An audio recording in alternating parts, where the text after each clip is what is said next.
말씀 봉독하시겠습니다. 오늘 말씀은 창세기 31장 3절의 말씀입니다. 창세기 31장 3절의 말씀. 한 절이니까요. 우리 같이 화면 보시면서 또 성경책 보시면서 읽으시면 되겠습니다. 시작. 여호와께서 야곱에게 이르시되 내 조상의 땅 내 조속에게로 돌아가라. 내가 너와 함께 있으리라 하신지라. 아멘. 감사합니다. 내가 너와 함께 있으리라 제목으로 말씀을 나누도록 하겠습니다. 어제였나요? 추석이었죠. 네. 그래서 해마다 우리 교회는 추석이 있는 주간을 좀 특별하게 이렇게 감사주일로 주님께 예배를 드렸다고 합니다. 그래서 저도 좋은 전통인 것 같아요. 11월은 너무 추워지기 때문에. 그래서 오늘 이렇게 추석을 기인해서 특별한 예배로 주님께 영광을 돌려서 참 좋습니다. 그래서 헌금을 좀 선교 헌금으로 드렸었죠. 네, 그렇게 하고 예배 후에 또 행사가 있습니다. 그래서 즐겁게 또 행복하게 좋은 시간 가졌으면 좋겠습니다. 야곱은 그 아내들의 아이 낳기 경쟁 속에서 라반의 아래 거주할 때 이미 11명의 아들을 낳습니다. 또 딸도 낳게 되죠. 이제 자식들이 많아지면 이제 어떤 생각이 들까요? 미래에 이제 생각이 들죠. 미래에 대한 생각. 나이 때 자식들 책임져야 되고 또 자녀들의 미래까지 내다보면서 살아가게 됩니다. 그게 부모의 이제 마음인 것 같아요. 그래서 야곱이 이제 요셉이 이제 11번째 아들이잖아요. 요셉을 낳고 나서는 외삼촌한테 얘기를 했습니다. 이제 고향으로 좀 가고 싶습니다. 이제 자녀가 이제 딸까지 하면 12명인데 이제는 외삼촌 밑에서 살 수 없죠. 그래서 저도 좀 독립하길 원합니다. 이제 그렇게 얘기를 했었죠. 그런데 이제 외삼촌이 잡죠. 야곱을 붙잡습니다. 이제 야곱 입장에서는 이제 그런 것 같아요. 미래가 없잖아요. 자기가 아무리 20년을 이때는 이제 20년은 아니었겠죠. 근데 어쨌든 14년을 지나고 14년과 20년 사이에 벌어진 일이죠. 자기가 열심히 일해도 이게 다 누구 겁니까? 사실 외삼촌 거에 되는 거예요. 그리고 외삼촌의 재산은 절대로 야곱이 상속받을 수가 없는 재산이었습니다. 그래서 이제 오늘은 31장인데 30장 후반부에 보면은 그런 말이 있습니다. 30장 후반부 제가 읽어드리겠습니다. 야곱이 그에게 이르되 내가 어떻게 외삼촌을 섬겼는지 어떻게 외삼촌의 가축을 쳤는지 외삼촌이 아시나이다. 내가 오기 전에는 외삼촌 소유가 적더니 번성하여 때를 이루었으니 내 발이 이르는 곳마다 여호와께서 외삼촌에게 복을 주셨나이다. 그러나 나는 언제나 내 집을 세우리이까. 그러니까 야곱이 뭐라고 항의하는 거예요? 아니 제가 온 뒤로 제가 외삼촌의 양들 목축업을 잘해서 사업을 잘해서 외삼촌의 그 재산이 늘어났습니다. 그런데 그럼에도 불구하고 저는 지금 야곱한테는 뭐가 없는 거예요. 땅떼기 하나 없고 짐승도 없는 겁니다. 많이 없는 거예요. 그러니까 재산이 없는 거죠. 모두 라반이 가져가고 야곱한테는 제대로 대우를 안 해준 거죠. 문제는 지금까지 대우 안 해준 것도 문제인데 미래가 더 문제인 거예요. 그러니까 미래가 안 보이는 겁니다. 사회가 아무리 사업을 잘해도요. 공로는 누가 가져가나요? 라반이 있을 때 라반이 가져가고 라반이 만약에 죽고 나면 그걸 다 누가 가져갈까요? 아들들이 가져가는 거죠. 그러니까 도저히 미래가 없는 거죠. 당시에는 아들이 우선이었죠. 사업과 유산이 아무리 사유가 뛰어나도 그 당시에는 아들이 있다 보면 아들이 물려받는 겁니다. 지금이야 능력 따라 가는 거지만 그 당시에는 달랐죠. 그래서 예속되는 거죠. 지금은 라반한테 경제적으로 예속되는 거고 라반이 죽고 나면 그 사촌들한테 자기가 경제적으로 예속이 돼버리는 겁니다. 거기 있으면요. 그러니까 미래가 없는 거죠. 애도 지금 12명이나 있는데 정작 자기 게 하나도 없는 거죠. 야곱이. 그러니까 뭡니까? 이제 뭐랄까요? 독립을 하고자 이제 한 겁니다. 야곱이 이제 옛날 자기 집에서 도망 나올 때 팔팔한 그 나이가 아니죠. 그 청춘이 아니죠. 이제 야곱은 중년의 나이죠. 중년의 나이. 홀로 서기를 해야 되는 거죠. 이제 야곱이 근데 한번 붙잡아요. 아, 라반이. 왜냐하면 야곱 같은 일꾼을 찾기 어려운 거죠. 성실하고 일도 잘하고. 혹시나 짐승이 죽으면 뭐예요? 야곱이 자기 거에서 물어내고. 이런 일꾼이 어디 있습니까? 이런 일꾼이 어디 있어요? 근데 이것보다 더한 이유는 라반이 야곱한테 일방적으로 힘을 행사할 수 있는 그러한 관계였기 때문에 그렇죠. 품삯이 라반이 자기 마음대로 줬거든요. 자기 마음대로 받고. 예를 들어 한 달에 2,000유로 예를 들어 약속했다가 라반이 그냥 마음에 안 들면 1,500유로 깎는 거예요. 그 당시 노동법이 있습니까? 뭐가 있습니까? 그러니까 정말 야곱의 입장은 철저한 의리였죠. 철저한 의. 자기 마음대로 바꾸는 거죠. 그래서 이제 라반이 선심 쓰는 척하면서 말을 하는 거죠. 야, 야곱아, 나랑 조금만 더 있자. 조금만 더 있자. 이제는 네가 달라는 대로 내가 줄게. 네 품삯을 네가 정해. 네 연봉을 네가 정해. 이제 이러는 거죠. 그러니까 야곱이 뭐라고 그럽니까? 외삼촌한테. 그러면요, 외삼촌. 짐승 중에서 점 있고 얼룩진 거는 제가 그거를 그냥 제 몫으로 하겠습니다. 이렇게 해버리죠. 왜냐하면 그 당시에는 점 있고 얼룩진 짐승이 흔하지 않았거든요. 그냥 검은색이면 검은색이고 흰색이면 흰색이지 얼룩달룩한 게 많지는 않았고요. 그 이제 건강도 그런 짐승들이 비실비실했던 것 같아요. 그러니까 야곱이 그러면요, 그 비실비실한 걸 내가 취할 테니까 앞으로 태어나는 것 중에서 점 있는 거, 알록달록한 거, 그것만 제 손으로 주십시오. 그렇게 얘기를 한 거죠. 라반이 싫어할 이유가 없죠. 어차피 튼튼하고 대다수의 짐승들은 검은색 아니면 흰색이니까. 근데 결과가 어떻게 됩니까? 재밌죠? 약한 것은 라반 것이 되고 튼튼한 것은 야곱의 것이 된지라. 이에 그 사람이 매우 번창하여 양떼와 노비와 낙타와 나귀가 많았더라. 하나님이 역사하신 거죠. 물론 이제 야곱도 뭐 이렇게 수를 썼지만 건강한 짐승들이 이제 수태를 하면 데리고 와서 나무 이렇게 꺾어 갖고 이제 얼룩진 형상 같은 거 보게 하고 했지만 짐승이 그거 본다고 얼룩진 걸 낳습니까? 그런 건 없죠. 하나님이 이건 유전학적으로 설명이 안 됩니다. 하나님이 역사해서 야곱의 편을 들어주신 거죠. 어찌됐든 이렇게 많아집니다. 반면 라반의 짐승들은 어떻게 될까요? 이제 약해지는 거죠. 건강한 건 다 야곱한테 가고, 건강한 건 새끼 잘 낳잖아요. 비실비실한 건 다 라반한테 가고, 그럼 새끼 잘 못 낳잖아요. 그럼 시간이 갈수록 뭐예요? 이제 야곱께 많아지는 거죠. 라반 건 적어지는 거죠. 하나님이 이제 하신 일이죠. 그동안 너무 착취를 당했기 때문에, 그동안 너무 불공정한 대우를 받았기 때문에 하나님이 야곱에게 이제 갚아주시는 거죠. 그런데 라반과 그 아들들이 야곱을 보면서 어떤 생각을 했을까요? 아, 내가 그동안 야곱한테 좀 너무했구나. 하나님이 그걸 갚아주시는구나. 이렇게 생각했을까요? 그러면은 굉장히 훌륭한 해석이죠. 근데 그렇게 생각을 안 한 거죠. 야곱 재산이 늘어나니까 라반의 아들들이랑 라반의 마음속에 뭔가 싹트기 시작합니다. 뭐가 싹틉니까? 그게 이제 31장에 시작되는 거죠. 1, 2절이죠.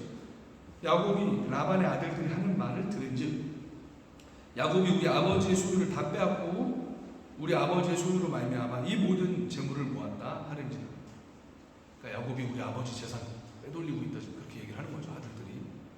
그 당시에는 목축이 주였기 때문에 사실 가장 중요한 이제 뭐랄까요, 재산이었죠. 근데 튼튼한 게 다 야곱한테로 가는 거예요. 그러면 라반의 아들들 입장에서 보면 사업 미천이 지금 없어지는 겁니다. 자기네 유산이 지금 사라지고 있는 거예요. 그러니까 막 이런 얘기 할 법하죠.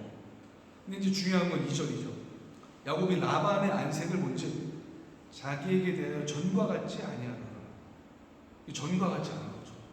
안색이 변한 거예요. 외삼촌의 안색이 변한 거예요. 안색이 변했다는 건 뭡니까? 마음이 변한 거죠. 이제 라반에게 야곱이 미워지기 시작한 거죠. 더 이상 내가 부려먹기 좋은 사위가 아닌 거죠. 이제는 적이 돼버린 거죠. 이럴 땐 어떻게 되나요? 이럴 땐 답이 없죠. 내가 직원으로 있는데 사장님이 나에 대해서 적개심을 품으면 어떻게 될까요? 그 회사에 계속 있기 어렵죠. 사장님이 만약에 절대 권력을 갖고 있는 분이면 그 회사 계속 못 다니죠. 있어도 좋은 모습 못 볼 겁니다. 이 당시 야곱이 그랬죠. 라반이 그 지역 유지입니다. 아들들도 있어요. 소집할 수 있는 이웃 사람들도 있습니다. 장정들도 있습니다. 라반이 정말 마음만 정말 나쁘게 먹는다면 야곱을 때려서 내쫓고 딸을 재산을 다시 뺏을 수도 있는 거예요. 그게 라반입니다. 뭐 그 당시에 야곱 하나 뭐 어떻게 된들 누가 신경 씁니까? 나그네 있네. 그곳에 있는 법도 야곱의 편을 못 들죠. 토박이 편을 누가 듭니까? 그 지역 유지의 편을 드는 거죠. 그 당시에 그랬죠. 그러니까 그런데 라반이 지금 나를 보는 눈이 예사롭지 않은 겁니다. 그러면요 어떻게 됩니까? 그곳에는 더 이상 살 수가 없게 되는 거죠. 막막한 거죠. 상황이 막 조여오는 거예요. 막 상황이 이제 내가 여기를 떠나야 되는 상황이 되는데 내가 어디를 가야지 모르겠을 때 이게 뭡니까? 진퇴양난이라고 해요. 진퇴양난. 갑자기 일을 잘하고 있었는데 내가 다른 부서로 발령이 날 때 있잖아요. 이게 아닌데 내 뜻과는 상관없이 이게 뭐지 이게 보직이 갑자기 막 변경되는 거예요. 그러면 이 마음이 사실 쉽지 않죠. 미지의 세계잖아요. 미지의 세계. 저도 독일 오기 전에 제가 독일 오게 될 거라는 생각을 정말 일도 못했거든요. 이게 미지의 세계가 열릴 때, 내가 또 나 있는 곳을 떠나야만 할 때, 우리 소냐 자매도 그렇잖아요. 독일 오게 될 거라고 한 2년 3년 전에 생각했어요. 아 그래요? 그러면 예상을 하고 온 거군요. 근데 많은 분들은 그렇게 예상을 못했을 거예요. 우크라이나 분들이 그랬을 겁니다. 그럼 얼마나 막막해요. 지금 야곱이 그렇거든요. 지금 이게 눈치 보니까 이 외삼촌에 있다가 이게 좋은 걸 못 볼 것 같아요. 신상이 이게 무사하지 못할 것 같은 거죠. 근데 지금 이제 가야 되는데 어딜 가야 될지 모르는 거죠. 그때 하나님이 뭐예요? 야곱에 나타나셔서 말씀하시는 거죠. 그게 오늘 우리가 읽은 말씀입니다. 여호와께서 야곱에게 이르시되 내 조상의 땅 너의 족속에게 돌아가라. 내가 너와 함께 있으리라. 얘기하시는 거예요. 야곱이 고향에서 사고친구 튄 지도 20년입니다. 20년. 하나님께서는 네가 사고치고 도망쳐온 그 아버지한테 가. 그 고향으로 가. 이렇게 얘기를 하시는 거죠. 야곱이 뭐 고향이 없습니까? 있죠. 고향에 가고 싶죠. 자기도 가고 싶습니다. 고향에. 아버지도 보고 싶죠. 엄마도 보고 싶고요. 그렇게 끔찍했던 엄마. 근데 이미 돌아가셨는데 모를 거예요. 고향도 그렇고. 근데 왜 못 가고 있습니까 지금? 자기가 저질러 놓은 일이 있기 때문에 못 가는 거죠. 그 일이 무섭기 때문에 자기 힘으로는 해결되지 않는 문제가 고향에 지금 있는 거예요. 그 문제가 뭡니까? 에서죠. 에서. 자기 친형 에서. 이 에서가요 야곱 인생의 제일 큰 두려움이에요. 야곱이 볼 때 외삼촌 라반이 한 뭐 늑대나 그 정도 된다면요 에서는 뭡니까? 호랑이죠. 에서는 사자입니다. 사자. 가면 죽는 거예요. 그러니까 야곱 인생의 제일 큰 트라우마가 뭡니까? 에서죠. 가면 내가 사냥꾼 형 손에 내가 무사하지 못할 거, 꼭 죽임을 당할 것 같은 인생의 가장 큰 장애물이라 이자 두려움이죠. 그게 에서죠. 마주하기 싫고 내가 회피했던 문제, 해결이 안 된 그 내 인생의 트라우마, 그게 에서입니다. 그런데 하나님은요 그 에서 있는 데로 가라는 거예요. 고향으로 가라는 거예요. 아마 라반 밑에서 모든 게 좋았으면요 야곱이 결국 못 갔을 겁니다. 내 재산도 여기 있고, 그리고 가면 저기 에서가 무서운 에서가 있는데 내가 왜 갑니까 거기? 여기 있는 거죠. 근데 지금 라반이랑 위태로워지니까 뭐예요? 가게 되는 거죠. 하나님이 그 마음을 아시니까 이렇게 말씀을 하시죠. 내가 너와 함께 있겠다. 자, 하나님이 야곱의 사람들을 아시는 거죠. 그 안에 있는 두려움을 모르실까요? 아시죠. 그래서 하나님은 내가 너와 함께 있을게. 용기를 갖고 떠나가라. 이렇게 말씀을 하시는 거예요. 왜 이렇게 하나님이 가라고 하셨을까요? 거기에는 물론 에서도 있었지만 에서보다 더 큰 야곱이 해야 될 그 하나님의 뜻이 있었던 거죠. 하나님의 소명이 기다리고 있었기 때문입니다. 하나님의 그 구원 역사를 위한 하나님의 일이 그 가나안 땅에 기다리고 있는 거예요. 그래서 야곱은 거기 가야만 하는 거죠. 하나님 뜻대로 자기의 아들들이 이스라엘의 12지파의 조상이 되도록 이 가나안 땅에서 터를 잡고 살아야 되는 겁니다. 야곱이. 하나님은 보내셔야 되는 거고요. 야곱은 가야 되는 거예요. 이게 우리가 그런 것 같아요. 하나님 뜻을 따라야 될 때 우리는 다 좋았으면 좋겠어요.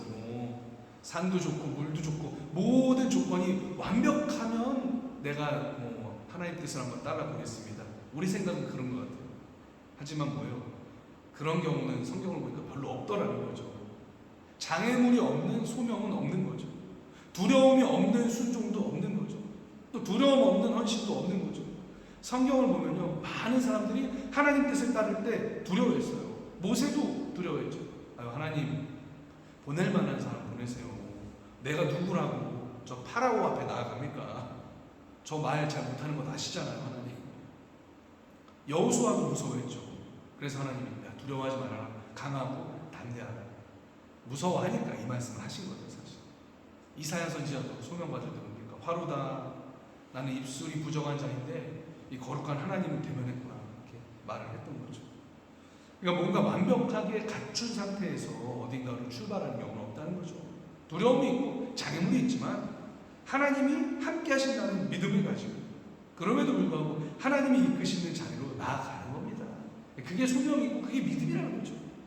100% 안전할 때 제가 하나님이 기뻐하는 일을 할게요. 100% 제가 하나님 상황 좋아지면 내가 뭐 하나님 뜻 한번 따라 보겠습니다. 이건 아니라는 거죠. 네, 그런 날이 과연 있을까요? 하나님 우리에게 하나님이 나와 함께 하신다는 사실을 믿고 부딪혀 보기를 원하시는 거죠. 그래서 야곱이 결단을 합니다. 곧바로 아내들을 불러보는 거죠. 그래서 4절 9절이죠. 제가 읽거든요. 내가 그대들의 아버지의 안색을 본즉 내게 대하여 전과 같지 아니하도다. 그러할지라도 내 아버지 하나님은 나와 함께 계셨느니라. 그러면서 이제 쭉 얘기를 하는 거예요. 그동안 처가살이 하면서 이 마음에 응어리졌던 거를 그냥 다 얘기하는 거죠. 그대들도 알거니와 내가 힘을 다 해서 그대들의 아버지를 섬겼거든. 이 라반이 얼마나 좀 못된 사람이에요. 그대들의 아버지가 나를 속여 품삯을 10번이나 변경하였느니라. 페이를 10번 했다는 게 이제 문자적인 10번이 아니고요. 그냥 이제 뭐 이게 문학적인 기법이죠. 수도 없이 속였다는 거예요. 이 속이기의 대명사인 야곱도 두 손 두 발 다 들었을 거예요. 그만큼 라반이 막 이랬다 저랬다 막 수십 번을 속였다는 거죠. 수십 번. 그런데 하나님이 그를 막아서 나를 해치지 못하게 하셨고 전박이 짐승을 나의 품삯으로 내가 정했더니 하나님이 그걸 나한테 주셨다. 지금 야곱이 이렇게 신앙 고백을 하고 있는 겁니다. 주어가 하나님이죠. 하나님이 내가 당신들 아버지로부터 부당한 대우를 받는 거 다 지켜보시고 하나님이 다 갚아주신 거야. 그래서 내가 이제 아버지가 계신 곳으로 갈 거야. 이제 나 고향으로 갈 건데 여보들을 어떻게 할 거예요? 이렇게 물어보는 거죠. 왜냐하면 아버지니까. 그래도 고향이니까. 두 아내의 반응이 어떻습니까? 이날만큼은 아주 의견이 통해요. 이날만큼은 가족이 하나가 됩니다. 아내들이 뭐라 그래요? 야곱한테 14절부터 16절이죠. 라헬과 레아가 그에게 대답하여 이르되 우리가 우리 아버지 집에서 무슨 분깃이나 유산이 있으리요? 이 15절이 참 좀 그래요. 아버지가 우리를 팔고 우리 돈을 다 먹어버렸으니 아버지가 우리를 외국인처럼 여기는 것이 아닌가. 야, 이 딸들이 라반이 좀 지독했던 것 같아요. 얼마나 이 탐욕이 많았으면 딸들이 아빠가 우리 돈 다 먹어버렸어. 우리 재산 하나도 안 주고 다 먹어버렸어. 이렇게 얘기를 하는 거죠. 이렇게 얘기합니다. 또 하나님이 우리 아버지에게서 취하여 가신 재물은 우리와 우리 자식의 것이니 이제 하나님이 당신에게 이루신 일을 다 하십시오. 이렇게 얘기합니다. 하나님이 우리 아빠한테서 이렇게 취해갖고 남편인 당신한테 줬다 이렇게 얘기한 거죠. 이 취한다는 게 이제 뭐냐면은 이 히브리 원어적인 것에서 보면은 어떤 짐승의 입에 있는 그 맹수의 입이나 이제 그 입에 물려있던 거를 도로 꺼낸다는 거예요. 그러니까 아빠 입에 물려있던 걸 도로 꺼내갖고 당신한테 하나님이 준 거예요. 그러니까 지금 우리가 가진 건 다 당신 거니까 걱정 말고 고향으로 갑시다. 이제 아내들이 그렇게 얘기를 하는 거죠. 그러니까 심리적인 빗장을 이제 풀어주는 거죠. 이제 야곱이 일을 진행할 수 있게 해주는 거죠. 이게 결정이 되자 야곱이 즉시 이를 행동으로 옮기게 됩니다. 지체하지 않아요. 머뭇거리지 않습니다. 그게 좀 어려운 일일수록 뭐예요? 지체하면 못하죠. 즉시하는 게 지혜죠. 아브라함한테 하나님이 이삭 바치라고 하셨을 때 아브라함이 감정이 너무 복받쳐서 한 주만 더 있어야지. 한 주만 더 있어야지. 이랬으면 순종하기 어렵겠죠. 어떻게 아들 바칩니까? 또 아내랑 상의했어야지 하면은 사라가 아마 아브라함을 만류해서 일이 어려워졌을 수도 있겠죠. 믿음의 조상이 그냥 되는 건 아닌 것 같습니다. 말이 좋아 순종이지 아들 바치는 게 할 수 있습니까? 즉시 하지 않았으면 못하는 거예요. 그러니까 야곱도 뭐예요? 즉시 행동해요. 라반이 좀 무서워갖고 좀 더 좋은 기회를 받다가 좀 외삼촌 기분도 풀어주고 그러고 가야겠다 이렇게 안 합니다. 아내의 말이 떨어지자마자 그냥 짐 싣고 가축들 다 모아서 출발해요. 사실 뭡니까? 야반 도주죠. 야반 도주. 작별 인사도 안 하고 그냥 내빼는 거예요. 그냥 내빼는 겁니다. 왜? 무슨 해코지 당할지 모르는 거예요. 라반이 힘이 더 세니까 못 가게 할 수도 있고 너만 가라 할 수도 있는 거고 그러니까 그냥 한 방에 다 가버리는 거죠. 그래서 야곱이 결단력과 실행력이 있었어요. 그래서 하나님 명령이 확실하다 싶으면 그냥 결단하고 실행을 하는 거죠. 라반이 어떻습니까? 이 소식을 3일이 지난 뒤에 듣게 되거든요. 그러니까 형제들을 다 모아갖고 7일 동안 추격해옵니다. 7일 동안. 좀 무섭죠. 작별 인사할 것 같으면 자기들만 오면 되잖아요. 근데 형제까지 다 모아갖고 아주 큰 무리를 이뤄갖고 7일 동안이나 추격해오는 겁니다. 너무 집요하잖아요. 7일 동안. 제가 한 10년도 더 된 것 같아요. 어떤 부족이 사람을 이 사냥감 삼아서 추격하는 영화를 봤는데 굉장히 무서웠습니다. 아포칼립토인가? 멜 깁슨이라는 분이 이제 감독을 한 영화인데 영화 끝날 때까지 너무 긴장했던 기억이 납니다. 근데 형제들을 모아서 7일 동안 지금 야곱을 추격하는 거예요. 대체 왜 추격하는 거예요? 무섭게. 지금 야곱은 다 코쟁이들밖에 없는 거예요. 아들 11명이라고 해봤자 칼 쓸 수 있는 사람이 없는 거죠. 다 애기들밖에 없는 거고. 근데 라반이 그냥 형제들 다 모아갖고 이렇게 데리고 오는 거죠. 무섭죠. 라반이 무슨 생각하고 쫓아온지 모르겠어요. 그런데 하나님이 라반이 야곱 바로 만나기 그 전날 밤 꿈에 라반한테 나타나십니다. 뭐라고 합니까? 밤에 하나님이 아람 사람 라반에게 현몽하여 이르시되 너는 삼가 야곱에게 선악간에 말하지 말라. 라반이 세력가였죠. 지금 라반이 사실 형제들 다 모아서 약간 군대 같은 사람들 몰고 오고 있는 것인데 그러니까 마음만 먹으면 야곱한테 야곱 죽일 수도 있어요. 무슨 해코지를 할 수 있는 겁니다. 마음만 먹으면. 당시에 뭐 보호해주는 법도 없고요. 그런 게 어디 있어요. 이런 일촉즉발의 위기에서 하나님이 나타나셔서 개입하시는 거죠. 야, 너 이 일 가지고 야곱한테 선악간에 얘기하지 마. 야곱한테 옳고 그름을 따지지 마. 이런 거죠. 나 하나님인데 내가 야곱 뒤에 있어. 하나님이 이렇게 말씀을 해주시는 거죠. 그러니까 약속을 지키시는 하나님이죠. 내가 너와 함께 하겠다 말씀하신 것처럼 야곱을 가는 그 기간 내내 보호해 주시는 겁니다. 그래서 라반이 야곱 만나는데 뭐 정작 어떻게 하지 못해요. 어떻게 하지 못하고 딱 두 가지만 얘기합니다. 먼저 왜 내 딸들과 작별 인사도 못하게 하고 그렇게 전쟁터로 끌고 가듯이 도망갔냐. 왜 나를 그렇게 떠나가느냐. 뭐 이거는 야곱도 잘한 건 아니죠. 그래도 장인 어른인데 딸들과 또 손자들과 손녀와 인사할 기회는 줬어야 하죠. 이 얘기는 라반 얘기를 옳습니다. 또 한 가지 따지죠. 뭐예요? 왜 내 우상 훔쳐가느냐. 드라빔이라고 하죠. 뭐 이것도 라반 얘기가 맞을 수 있죠. 왜냐하면 집에 있던 게 없어졌으니까. 드라빔이 뭐예요? 가정에서 섬겼던 그 당시 우상이었어요. 조그만 뭐 크기는 크기도 하고 작기도 했는데 옛날에 그거를 이제 수호신처럼 섬겼다고 하죠. 그래서 사람 모양일 수도 있고 짐승 모양일 수도 있었다고 합니다. 휴대할 수 있게끔 작은 것도 있고 아주 큰 것도 있었다고 합니다. 그래서 그 집안에 물질을 가져다주고 뭐 애를 많이 낳게 해준다. 뭐 이제 그런 미신이었죠. 또 그걸 가지고 있으면 부모님의 재산을 상속받을 수 있는 그 상속권이 뭐 있다고 예전에 봤다고 합니다. 그렇게 학자들이 얘기해요. 야곱은 몰랐죠. 라헬이 훔쳐서 달하는 건데 야곱은 몰랐죠. 아마 왜 그랬을까요? 아마 라반이 죽고 나서 재산 상속 받을 때 그 드라빔을 라헬이 내세우려는 그 속셈도 있었던 것 같아요. 어쨌든 옳은 행동은 아니죠. 또 마음에 어떤 그 복에 대한 욕심이 있었기 때문에 그러지 않았을까요? 그러니까 한편으로 하나님을 온전히 바라보지만 온전히 바라보지 못한 거죠. 한편으로는 하나님 바라보지만 한편으로는 자기가 처녀 때까지 섬겼던 그 드라빔을 포기하지 못하는 라헬의 모습을 보게 되는 거죠. 영적으로 뭐 양다리를 좀 걸치고 있는 거죠. 불신앙이죠 사실상. 그래서 드라빔을 챙긴 거고, 따지는 라반한테 야곱이 말합니다. 드라빔에 대해서는 결백합니다. 훔치지 않았습니다. 죄가 없습니다. 혹시 외삼촌 찾아보세요. 어디서 나오든지 그것을 훔친 사람은 죽을 겁니다. 야곱이 이렇게 얘기를 하죠. 왜? 자기 아내 라헬을 훔친 거 몰랐으니까.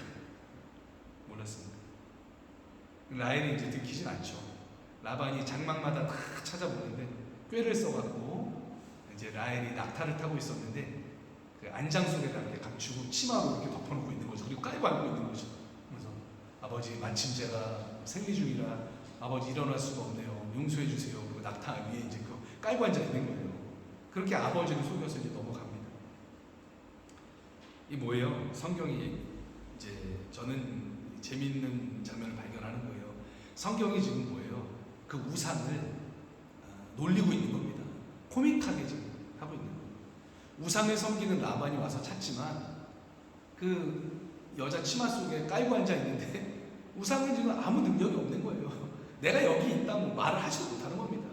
이렇게 아주 우스꽝스럽게 지금 우상을 묘사하고 있는 거죠. 한편으로는 아직 이 야곱 집안에 온전한 신앙이 서지 못했다는 걸 보여주고 있는 거예요.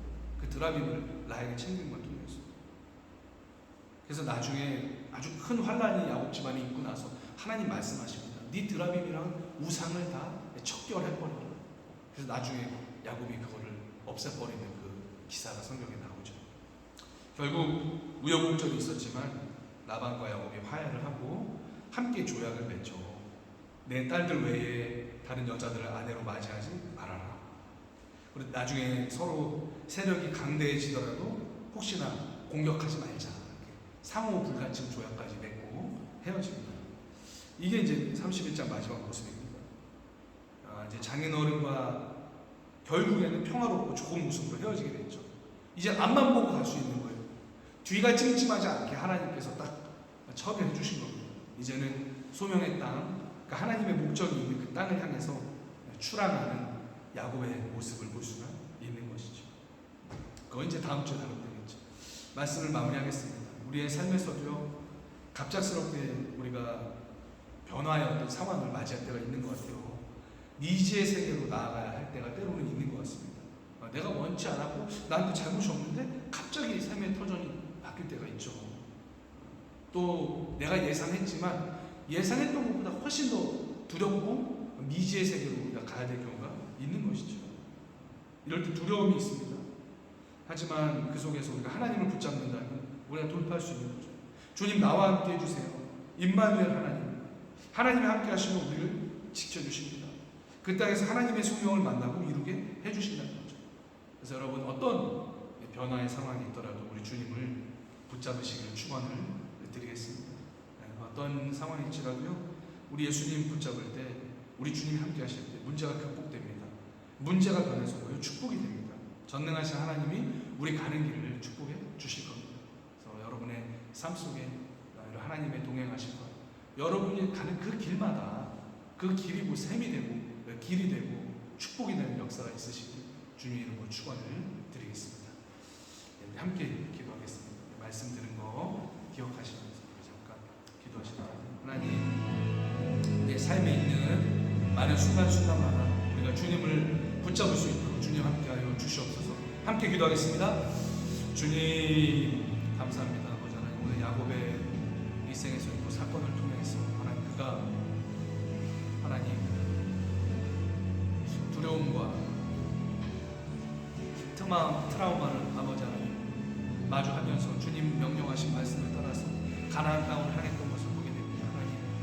하나님이 내가 너와 함께하겠다 말씀하셨습니다. 주님 그 말씀처럼 신실하게 주님께서는 야곱과 함께 하셨고 그에게 하신 그 언약이 이루어지도록 그를 끝까지 지켜주셨습니다. 하나님, 우리의 삶에도 때로는 두려움이 있습니다. 때로는 미지의 세계가 있습니다. 때로는 생각지 못했던 일이 있습니다. 하지만 주님, 우리가 주님을 붙잡을 때 주님이 우리와 함께 하십니다. 내가 너와 함께 하겠다. 두려워하지 말라. 나는 너의 하나님이다. 두려워하지 말라. 아버지가 되시는 아버지 하나님, 우리 예수님을 붙잡을 때 우리의 삶에서 주님이 우리와 함께 하시고 어떤 상황에 우리가 직면할지라도 하나님께서 우리의 불기둥이 되시고 구름 기둥이 되시고 할렐루야. 우리가 가는 곳이 광야일지라도 그곳에 길을 내실 줄 믿습니다. 사막일지라도 그곳에 우물이 터지게 하실 줄 믿습니다. 하나님. 주님 우리의 주님이 되시고 아버지가 되시기 때문입니다. 이러한 믿음을 가지고 내가 나를 믿는 것이 아닙니다. 또한 하나님은 우리 어떤 마음을 믿는 것도 아닙니다. 우리는 말씀을 믿습니다. 하나님을 믿습니다. 할렐루야. 주님. 그러므로 아버지 하나님 우리가 믿음으로 주님 말씀하실 때 순종하게 하시고 믿음으로 하나님 그 길을 걷게 하여 주시옵소서. 믿음의 길을 걷게 하여 주시옵소서. 하나님 어려움 당한 이들 많습니다. 주님 붙들어 주세요. 아픈 이들 많습니다. 주님 붙들어 주세요. 하나님 그 뼈를 붙잡아 주시고 하나님 그 심령 붙잡아 주세요. 또 하나님 전쟁 중에 아파하는 분들 많습니다. 주님 붙들어 주시고 또 이 땅에 오신 많은 분들 계십니다. 어려운 상황 때문에 이 땅으로 오신 분들 많습니다. 또 하나님이 부르신 분들 많습니다. 주님께서 붙들어 주시고 그들을 세워 주시고 또 전쟁 때문에 온 분들 많습니다. 주님께서 그 마음 위로해 주시고 하나님 붙잡아 주시고 하나님 붙들어 주세요. 또 아버지 새로운 환경에서 시작하시는 분들 많습니다. 주님께서 붙들어 주시옵소서. 하나님 함께해 주시옵소서. 하나님 그곳이 샘이 되게 하시고 그곳이 복이 되게 하시고 날마다 새로운 도전에 직면할 때에 주님과 함께 동행함으로 승리하게 하여 주시옵소서. 주님 감사합니다. 주님 감사합니다. 우리가 드린 모든 기도의 제목들이 하나님 앞에서 응답될 줄 믿습니다. 주님 감사합니다. 주님 감사합니다. 예수님의 이름으로 기도드립니다. 아멘. 찬송가 301장 지금까지 지내온 것 찬송하시면서 준비하신 예물 함께 봉헌하시겠습니다. 찬송 301장입니다.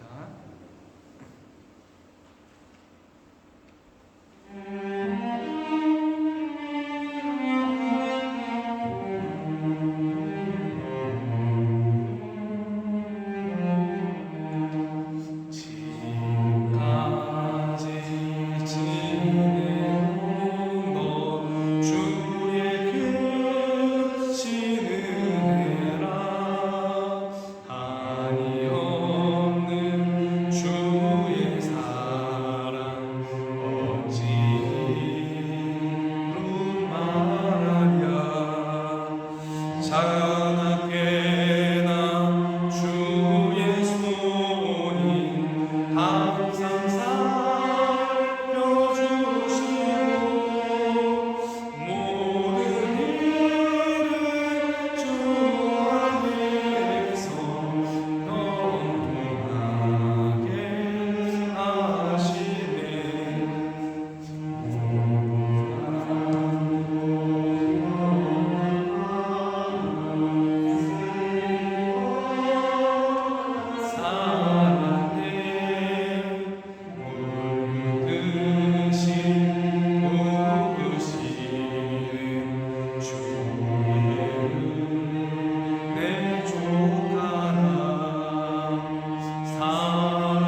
오늘 드린 헌금은 선교 헌금으로 드리고 예배 후에는 특별한 순서가 있는데 여기 좀 데려가세요.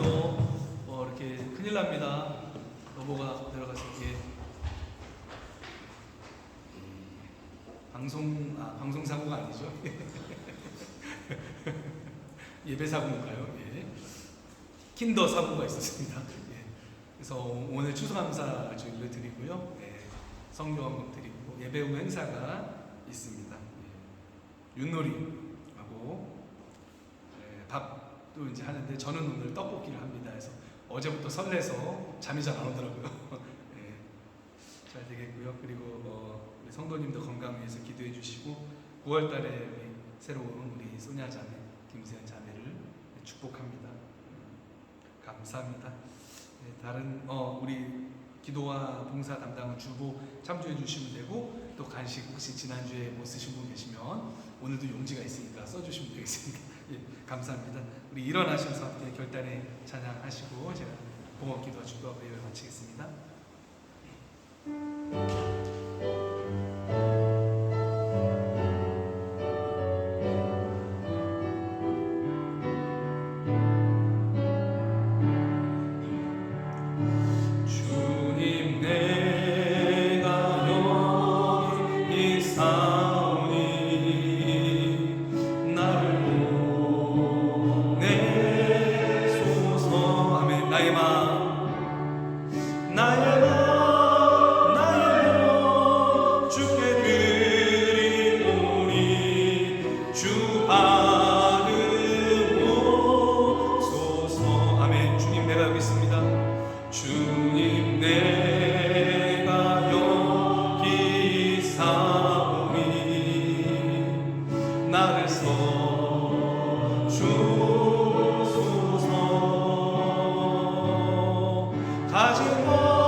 하나님 감사합니다. 우리에게 주신 모든 것이 사실 주님 주신 것입니다.